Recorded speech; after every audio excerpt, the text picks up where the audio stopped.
Hey everyone, thanks for tuning in. This episode is brought to you by my course, Rest Assured. If you've been struggling with falling asleep, or staying asleep, or just not waking up feeling well rested, you've come to the right place. Cognitive behavioral therapy for insomnia, or CBTI, is the gold standard intervention in the management of insomnia. Rest Assured is a digital course that walks you through CBTI, step by step, with everything you need to succeed.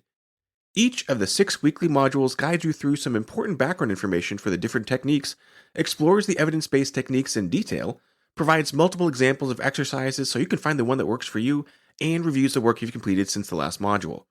And Rest Assured is just not another DIY left to your own devices, but rather, you get direct access to me, a board certified sleep physician, in twice monthly office hours, where you can ask me face to face any questions you may have about the course material. So check out www.wellrestedmd.com/RA to learn more. That's wellrestedmd.com/RA, or just head to the homepage and click on courses to learn more. Enjoy the episode. Hey friends and neighbors, you're listening to the Well Rested Podcast, episode number 23, Social Jet Lag. I'm your host, Dr. Joshua Lennon. Though it may sound like an almost desired affliction of high society, celebrity socialites in their private jets, what is known as social jet lag carries with it some pretty serious consequences for your health.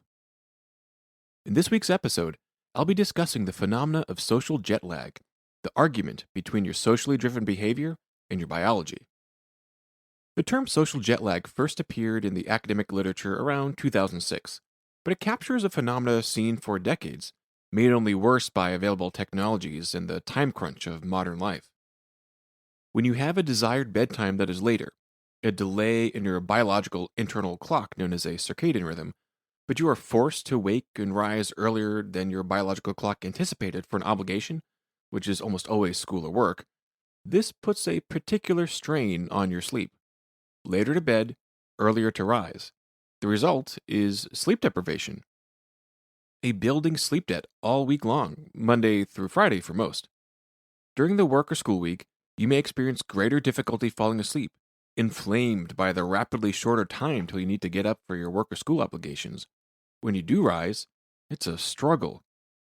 You may have to hit snooze more than a handful of times. Parents may have to drag their teens out of bed to get to school on time. You're considerably exhausted in the mornings, both because of the insufficient sleep duration and because, according to your internal clock, you really still should be sleeping at this time. The struggle is real all week long, until finally, relief. Friday night couldn't come any sooner, and despite being sleep deprived and exhausted all week long, you end up staying awake even later Friday night because you know you don't have to get up extra early the next day to meet those work or school obligations. So bedtime is even later than during the weekdays. Curiously, you may think, often free from any insomnia compared to the rest of the week. Without a next day commitment too early to handle, you can sleep in as late as you want. What a dream. Literally, since we achieved most of our rapid eye movement dream sleep in the last couple hours prior to waking, which had been cut off during the weekdays. And because you've been sleep deprived all week long, there is an ineffective but still attempted effort to pay back some of that sleep debt you've been accumulating. That means you sleep even longer than perhaps you had intended. For instance, Monday through Friday, you may only be racking up 5 to 6 hours per night, running on fumes by Friday, kept going only by the anticipation of the weekend. Then on Friday night, it's not 7 or even 8, but often 10 or more hours of sleep, typically same on Saturday night. And with this freedom from early morning obligations, you end up sleeping way later, sometimes into the early afternoon. So when night rolls around, and at your weekday bedtime, you haven't been consecutively awake nearly long enough to build up enough sleep drive. That process S, or homeostatic sleep drive we've been talking about, characterized by the buildup of adenosine, the waste product of the brain's use of energy. If you've only been awake for 10 to 12 hours, there is not enough biological pressure to welcome you into slumberland. So you end up staying awake even later on Saturday, followed by sleeping in later once again Sunday morning, or even into early Sunday afternoon. So then by the time Sunday night rolls around again, and you dread having to get up way earlier than you want Monday morning, that set alarm time mocking you, you may try forcing yourself to get to bed, to allow yourself enough of a fighting chance to clock in at least the minimum number of hours of sleep before that Monday morning deadline. But what happens? Since you've only been awake for 10 to 12 hours or so, with that associated 2 week of a sleep drive, plus the fact that you've been reinforcing an even later circadian rhythm than usual with late night activity and late morning activity, nothing about your biology is ready for you to engage in sleep. So, of course, more insomnia. Before we dive into some of the effects on your health that this pattern of wake and sleep can have, let me touch on some of the factors that keep this pattern going. One may be even more problematic on Mondays in particular than the rest of the week. As we've discussed Zeitgeibers in episode 20 and many times before, these time givers are little nudges and pulls from our behavior and exposures that advance or delay or maintain our internal clock. There's an important concept to remember. Depending on whether an influence such as light is felt on one side or the other of your sleep midpoint, the direction of that influence will be different. Light before middle of sleep will delay your internal clock later. Light after your sleep midpoint will advance your internal clock earlier. More light at night, more insomnia. More light in the morning, more morning wakefulness like I discussed in episodes 4 and 5. Let me explain. The midpoint can be measured a few ways, but the most accurate is the lowest value that your core body temperature hits. Recall as we first outlined in episode 3 that your core body temperature declines as you are first getting to sleep. One of the reasons why a warm bath before bed and keeping the bedroom cool will help you fall asleep by facilitating this cooling. The lowest point of your body temperature occurs typically around 3 to 4 hours before your free rise time, unencumbered by any alarms.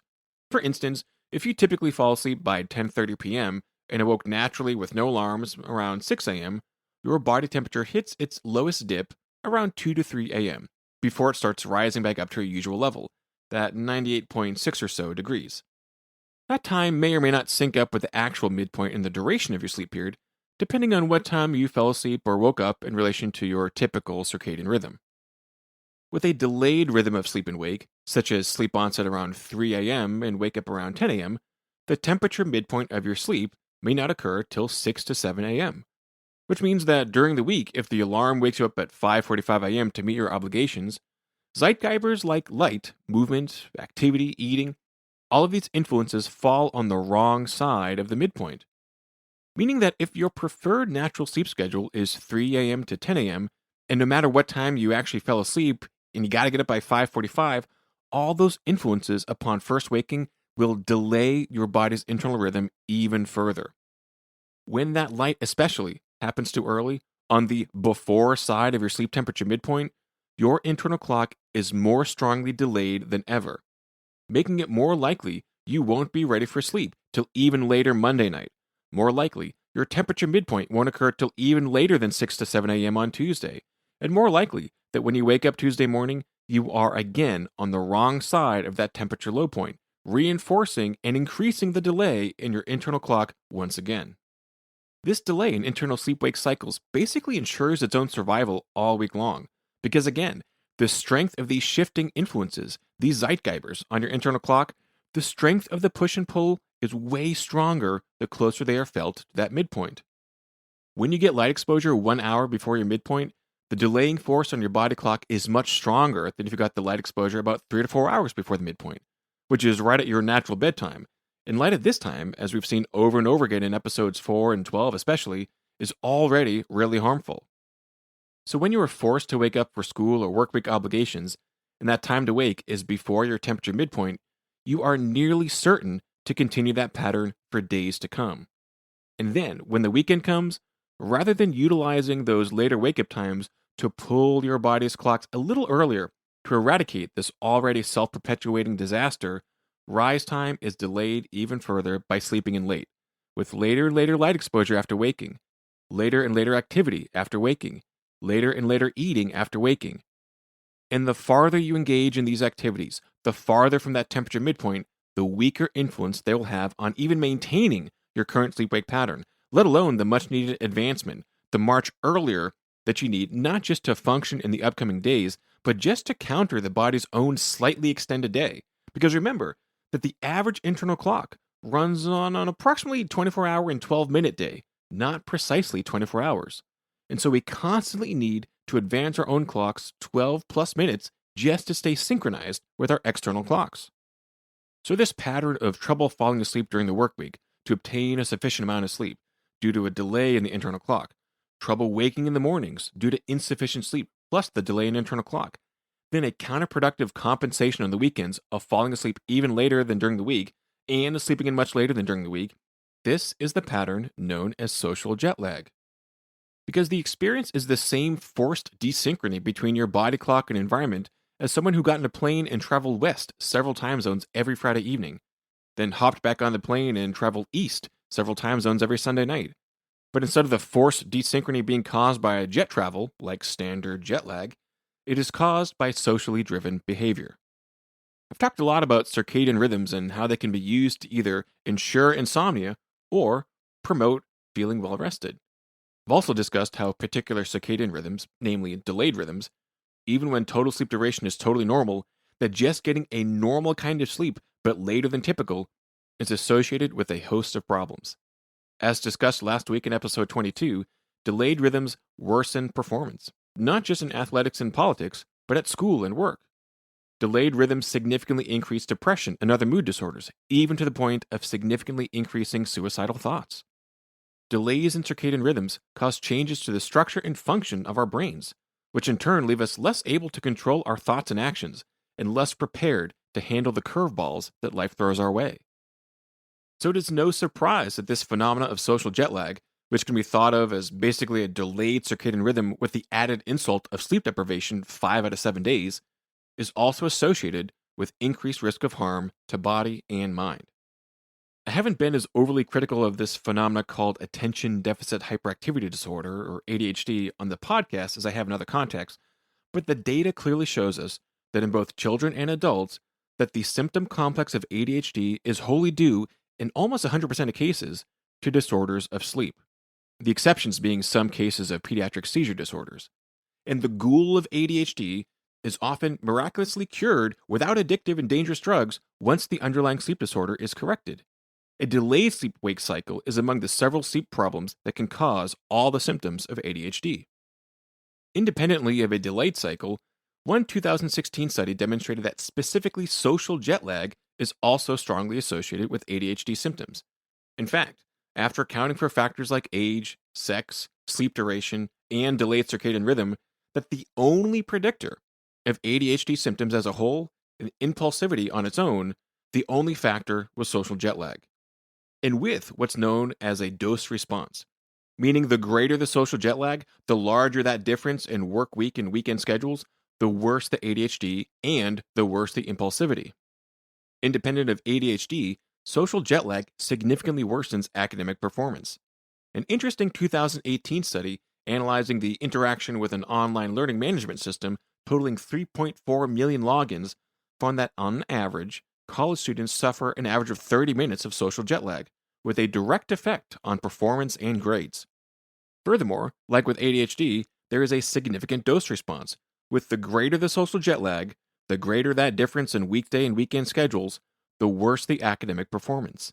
And just like ADHD, those with social jet lag did significantly worse in college than those with a plain vanilla delayed circadian rhythm, without these large swings in schedule between the weekdays and weekends, meaning that it's not just staying up late that's the problem. It's staying up late exclusively or just more so on weekends compared to weekdays that accounts for these poor grades. A 2015 study of preschool-aged children from 4 to 6 years old found significant evidence of social jet lag even in this age group. Not only was delayed sleep-wake schedules associated with behavioral problems, including hyperactivity and inattention, these children also achieved 30 minutes less of sleep duration per night on average, but those preschoolers and kindergartners with social jet lag were even more likely to have behavioral problems. More than 2.1 times more likely to have conduct problems with teachers, and nearly 3 times as likely to have behavioral problems interacting with their better rested peers. Clearly, circadian consistency is important, not just for avoiding difficulties with insomnia or fatigue, but with daytime behavior and function, even at an early age. I and other providers familiar with sleep science don't just recommend keeping the same schedule 7 days a week just to make life difficult for you. It's because there are real consequences to such a slippery internal clock. Risky behavior in teenagers is strongly associated with these internal clock irregularities. Teens with delayed internal clocks and social jet lag are more likely to drink alcohol. Teens with abnormal circadian rhythms are more likely to binge drink as well.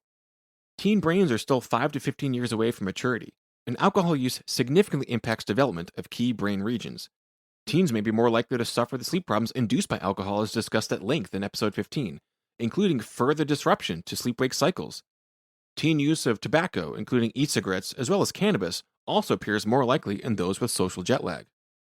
Another 2019 study using several distinct markers of circadian rhythm found that no matter which method utilized, any finding of social jet lag among teenagers was associated with alcohol use. And as with other concerns, there was a dose-response seen. The greater the difference between weekday and weekend schedules, i.e., the worse the social jet lag, the higher the likelihood of alcohol use in these teenagers. Social jet lag, like other abnormalities of sleep and circadian rhythm, is strongly associated with mental health. A 2019 systemic review of multiple other studies looked at the links in young adults between social jet lag, depression, anxiety, psychosis, and mania. The reviewers found a consistent relationship between measures of social jet lag and depression. With greater degrees of social jet lag, that larger difference in sleep-wake timing between the work week and the weekend, the worse the depression severity. Separately, social jet lag was also found in a dose-response relationship with seasonal depression as well, with greater differences in work week-weekend schedules in the winter associated with worse depression.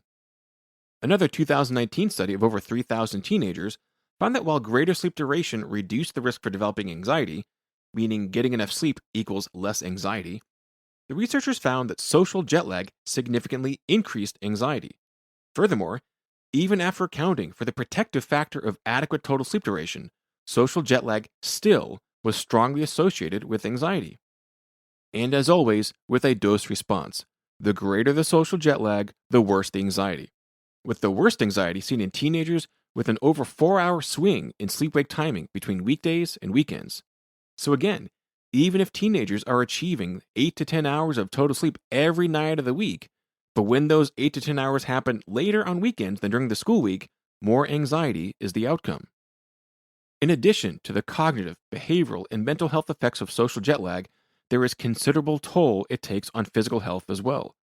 A 2020 study of school-aged children found that in these kids between 8 and 12 years old, the more social jet lag specifically, and the more delayed rhythms more generally, the higher their body mass index, or BMI, with more social jet lag equaling more unhealthy weight, that same dose response. Furthermore, blood profiles of these kids' metabolic health were far worse. Social jet lag and delayed sleep-wake rhythms associated with far worse levels of insulin, glucose, triglycerides, and total cholesterol.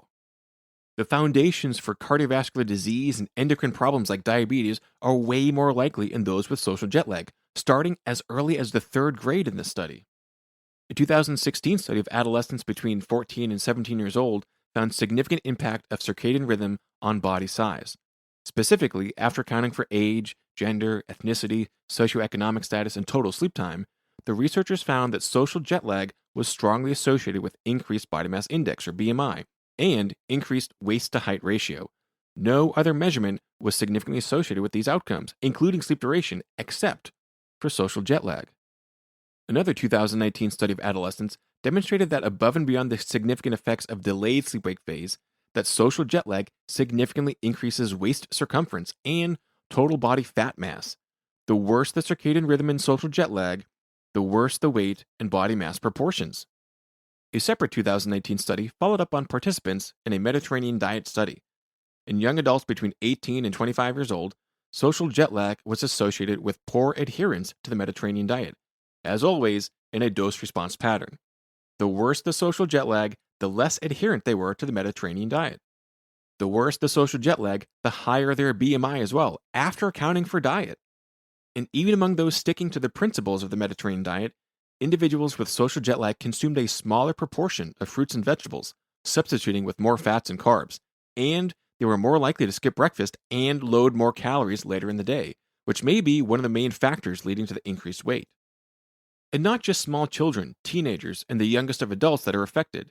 A 2015 study of adults from ages 30 to 54 years old assessed circadian rhythms and blood work measuring metabolic health. After accounting for multiple other risk factors, social jet lag was strongly associated with lower levels of good cholesterol called HDL. higher levels of triglycerides, higher levels of fasting insulin, increased insulin resistance, and increased body fat percentage. That's after adjusting for sleep quality, sleep duration, sleep efficiency, and multiple health behaviors such as exercise and activity levels. Social jet lag independently can ruin your metabolism, your weight, your waistline, no matter your age. So, to summarize, while this is far from an exhaustive list of problems, social jet lag is not good for you. I've shown you repeatedly across many podcast episodes that respecting your sleep pays dividends to your overall health, and that consistent sleep wake schedules go a long way in improving the quality of your sleep and the quality of your life. Keeping a consistent sleep time and wake time 7 days a week not only will improve your ability to fall asleep, stay asleep, feel better rested in the mornings, but has huge implications for your total wellness. When there are differences between your sleep-wake timing during the weekdays compared to the weekend, you pay for it. Social jet lag is associated with worse cognitive performance, including ADHD, self-control, school performance, and behavior, including risky behavior like alcohol and substance use in teenagers. Social jet lag is associated with worse mental health, including increased depression, increased seasonal depression, and increased anxiety. Social jet lag is associated with an expanding waistline and increased body fat percentage in children, teenagers, and adults. Social jet lag is associated with worse metabolic health, including higher cholesterol levels and increased insulin resistance seen in type 2 diabetes. And in all of these, there is a dose response, meaning there is not some fluke in the data, but consistently, there is a linear relationship between the degree of social jet lag, that greater difference between sleep timing from weekdays to weekends, and the severity of these outcomes, from cognitive to emotional to metabolic. If you want to significantly lower your risk of a worse brain, and worse heart, and worse metabolism, keep your sleep-wake timing consistent 7 days a week. Again, I and other sleep providers, we don't just pull this thing out of thin air. Sleep and wake timing, your circadian rhythm, plays a large role not just in your ability to fall asleep and wake feeling well rested, but plays crucial roles in your ability to function, in your physical and mental health, in your ability to live your best life. And as we saw in episode 22, a delayed sleep-wake timing is not good for you, and social jet lag is even worse. So be consistent, but also be consistent and not delayed. Wake up every day at a time that provides you a sufficient buffer to get ready for your earliest obligation each week. On days when you don't have that earliest of obligations, like weekends, don't stay up later or sleep in later, because that's exactly what social jet lag is. And if you feel like you need to make up on the weekends all the sleep debt accumulated during the work week, here's a suggestion. Don't have that sleep debt. We'll talk more about make-up sleep at another time, but the bottom line is you need to give yourself an adequate opportunity to achieve enough sleep every night, not just on days off. And the more consistent you stick to a schedule every day, the easier it is to stick to a schedule every day. Meaning, the easier it is to fall asleep when you need to wake up when you need to. Because as we've seen, having two different schedules between work and non-work days only reinforces the likelihood that you will have trouble falling asleep and waking rested on work days. Respect your circadian rhythm and it will respect you. Ignore it at your folly. Your health and well-being is on the line. I've created a little freebie for you, so if you head over to wellrestedmd.com/day, you can get a free cheat sheet to a day in the life of the well-rested, including some specific best practices to get that good snooze. That's wellrestedmd.com/day. Be sure to hit subscribe in your favorite podcast player to get all the latest episodes, leave us a review, and head over to wellrestedmd.com for more information. Thanks for listening.